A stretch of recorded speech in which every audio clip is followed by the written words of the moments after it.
harus 3 kali dan setiap bulan. Tes pertama kamu reaktif atau orang awam bilangnya positif. Tes kedua positif, tes ketiga positif. Jadi 3 kali kamu tes positif, tegak diagnosis kamu terinfeksi virus HIV. Gak mungkin dok, saya tuh udah berhenti lama. Saya kena dari mana dokter? Ya, kamu mungkin waktu pakai narkoba, pakai heroin itu jarum suntik ya, kamu sharing needles gitu sama temen yang sudah kena HIV. Gak mungkin, dokter pasti bohong sama saya gak mau kena HIV dok. Saya nggak bohong, 3 kali dites kamu positif maka tegak diagnosis. Bapak Ibu, untuk kepentingan seminar dan kepentingan bersama saya mau cerita dan ini atas kerelaan Mbak Adel dan keluarganya. Mbak Adel adalah seorang ODA singkatan, orang dengan HIV AIDS.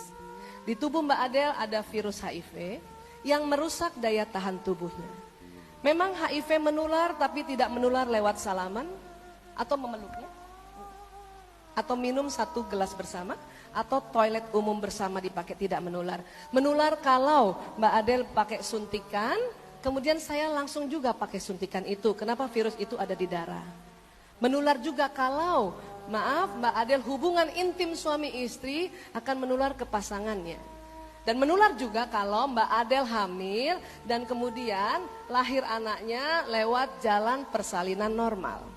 Dan terkadang saya sering khawatir pada teman-teman bidan kalau membantu seorang wanita hamil dan dia tidak cerita bahwa dia HIV, maka kasihan teman-teman bidan akan bisa terinfeksi. Makanya orang perempuan HIV yang dinyatakan positif diminta untuk melahirkan secara operasi sesar.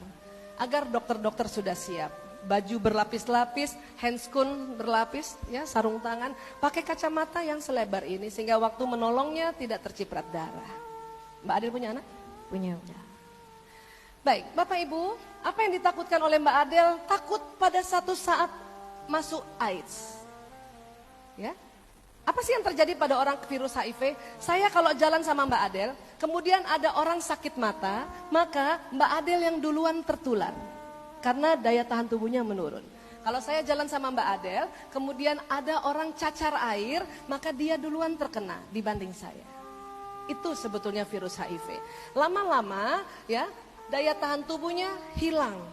Dan akhirnya mereka terkapar seperti ini. Maaf ya Mbak Adel ya. Dan maaf tidak langsung meninggal, 3-5 tahun terkapar seperti ini, akhirnya sering ya mengganggu aktivitasnya sendiri dan aktivitas keluarga. Itu yang dikhawatirkan. Walaupun memang ada obat antiretroviral, tapi tidak bisa menghilangkan virus itu. Hanya bisa membuat agar Mbak Adel kalau ke fase ini agak lama.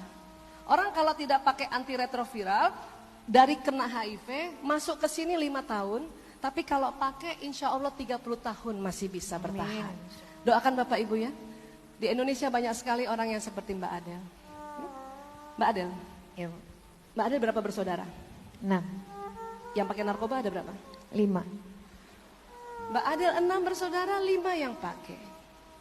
1 kenapa kok bisa kena, nggak kena? Karena kakak saya yang 1 tuh tinggalnya di Bandung, dia kuliah. Oh gitu ya. Yang 5 ini awalnya kamu nggak tahu? Awalnya nggak tahu kalau mereka pakai. Kapan kamu tahu? Taunya pas lagi bokul di tempat BD. Bokul tuh beli ya, bahasa Iya, sana ya. Bahasa selengeannya narkoba ya, bokul ya. Baik, sekarang 5 kondisinya bagaimana? 5 sudah pulih Bu. Termasuk kamu? Iya. Terus? Tapi yang 2 itu udah pulih total. Pulih total, apa maksudnya pulih total? Sudah meninggal dunia. Oh istilah mereka, pulih total itu meninggal dunia ya. 2 orang di antara mereka berlima yang pakai narkoba sudah meninggal dunia. Meninggalnya karena apa? Komplikasi Bu. Karena komplikasi yang tadi juga ya. Tapi untungnya mereka meninggal sudah dalam keadaan berobat dan bertobat. Tetapi komplikasi yang tadi ini tidak bisa dihindari. Saya lihat persis perjuangan orang tuanya Mbak Adel, luar biasa. Ibunya tidak tahu mau bilang apa, 5 anaknya Masya Allah. Dia pindah rumah terlambat, kenapa? Sudah kena 5. 5-5-nya itu bandarnya ada di kompleks itu. Terlambat, tapi apa boleh buat.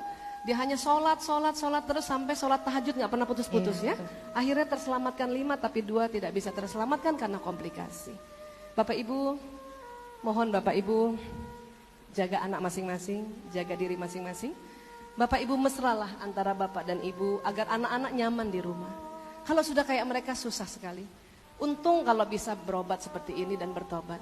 Tapi kalau seperti tadi overdosis dan sebagainya, waduh kami susah sekali melihat perkembangan masa depan mereka. Bapak Ibu terima kasih. Dan saya mohon doa, kami juga sedang berupaya untuk mengedukasi narkoba lewat sebuah film agar anak-anak muda mau melihatnya. Apabila nanti di Medan atau di Sumatera Utara, di XX1 di akhir tahun ini ada film judulnya Cukup Gue, nonton ya Bapak Ibu ya? Boleh?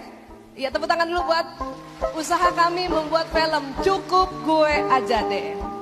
Film ini kami buat agak lama, sudah 2 tahun, baru selesai 70%. Karena memang kami tidak dibantu sponsor, justru kami meminta masyarakat Indonesia ikut membantu membuat film ini dengan cara membeli merchandise yang sekecil ini.